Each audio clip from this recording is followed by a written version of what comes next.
ఆకాశమందు సింహాసనాసీనుడైన దేవాది దేవునికి నా హృదయపూర్వక వందనములు, స్తుతులు, స్తోత్రములు సమర్పించుకుంటున్నాను.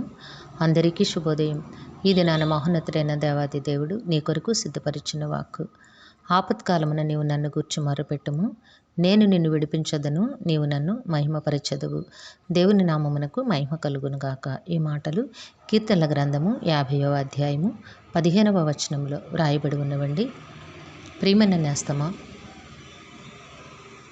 ఆపదలోను, చింతలోను, అనారోగ్యముతోనూ, భయంకర దుఃఖముతోనూ చింతిస్తున్నా నీకు దేవాది దేవుడి దినాన్ని ఇస్తున్నా వాక్కు ఏమిటి అనగా, నీవు నన్ను గూర్చి మొర్రపెట్టుము.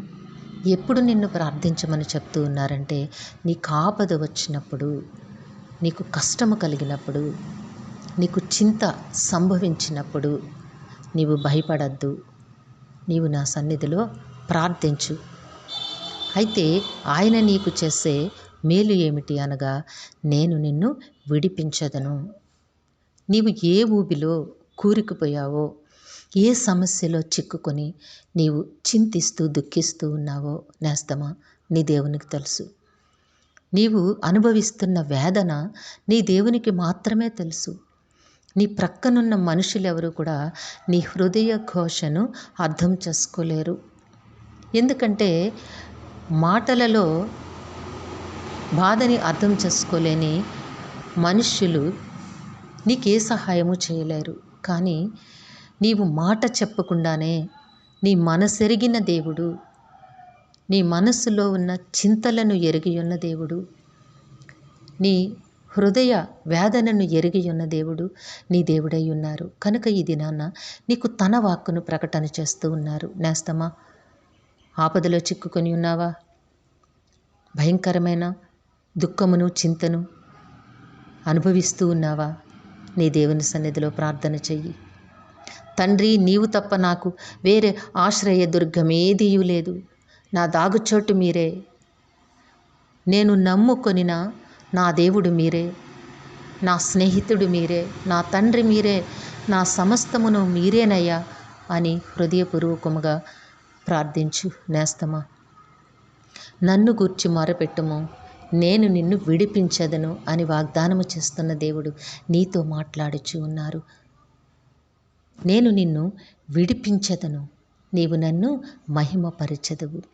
ఎప్పుడైతే నీవు హృదయపూర్వకముగా మొరపెడతావో ఈ 2 కార్యములు నీ బ్రతుకులో నెరవేరుతాయి. నేస్తమా, ఆలోచించకు, అనుమానంతో ప్రార్థన చేయకు, చింతించకు. హృదయపూర్వకంగా దేవుని సన్నిధిలో వేడుకో. దేవుడు తప్పకుండా నీవు ఎంతటి భయంకరమైన ఆపదలో చిక్కుకొని ఉన్నా ఈ క్షణమే నిన్ను నీ దేవుడు లేవనెత్తగలరు. నిన్ను లేవనెత్తి నీకు సంతోషమును, సమాధానమును, నెమ్మదిని అనుగ్రహిస్తారు. నీవు నీ దేవుని మహిమపరచెదవు. దేవుడు నిన్ను దీవించి ఆశీర్వదించునుగాక. ప్రార్థన చేసుకున్నాము. ప్రేమజాలి నమ్మకం కలిగిన దైవమా, మీ ఘనమైన నామమునకు వందనములు తండ్రి. మీ బిడ్డకి మీరు ఇచ్చిన వాక్కును బట్టి స్తుతులు సమర్పించుకుంటున్నాము. మా ప్రియులందరినీ, వారి కుటుంబములను మీ దివ్యహస్తములకు అప్పగించుకొంచున్నాము. తండ్రి, అందరికీ నీ కావలసిన ఆయురారోగ్యము, పరిపూర్ణమైన రక్షణ, దీర్ఘాయుష్యు, నెమ్మదిని ప్రసాదించి మీ శాంతి సమాధానంతో జీవింపచేయండి. మేలులతో ప్రతి హృదయాన్ని తృప్తిపరచండి నాయన. కుటుంబంలోనే యవనస్తులను జ్ఞాపకం చేసుకోండి రాజా. బిడ్డలందరికీ సకాలంలో చక్కని వివాహములు, ఉద్యోగములు, గర్భఫలములు ప్రసాదించండి నాయన.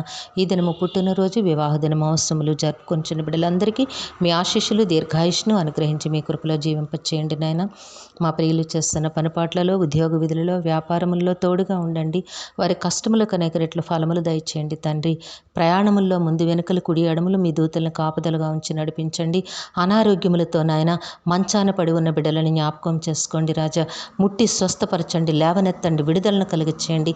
ఆర్థిక ఇబ్బందులతో నాయన వేదన చెందుతున్న బిడ్డలకి నాయన మీ సహాయమును అందించండి దేవా. నాయన విడుదలను కలుగచేసి నాయన మీరే కృప చూపించమని సమస్తమును మీ కృపాహస్తములకు అప్పగించుకుంటూ ఈ ప్రార్థన యేసయ్య నామములో అడిగి వేడుకొనిచున్నాము తండ్రి.